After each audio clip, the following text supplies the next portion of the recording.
ថ្ងៃនេះខ្ញុំទទួលបានសំណួរមួយតែខ្ញុំមើលសំណួរនឹងហើយខ្ញុំមានអារម្មណ៍ថាបងគឺជាអតិថិជនដែលតាមដានវីដេអូខ្ញុំជាប្រចាំក៏ដូចជាអតិថិជនដែលមើលតាក់ទងជាមួយនឹងការផ្សព្វផ្សាយវីតាមីន A ប្រតិផងដែរគាត់សួរថាកូនគាត់មានអាយុ4ឆ្នាំហើយគាត់ចង់ឲ្យកូនគាត់លូតកម្ពស់តើ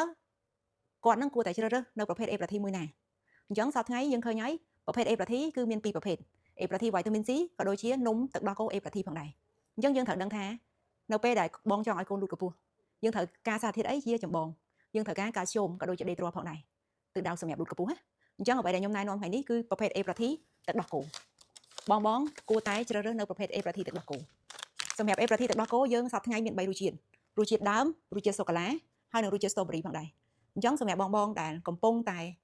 ស្វែងរកនៅប្រភេទកាល់ស្យូមឲ្យកូនដើម្បីទិសដៅលូតកម្ពស់ក៏កំពុងតែស្វែងរកនៅអាហារូបត្ថម្ភផ្សេង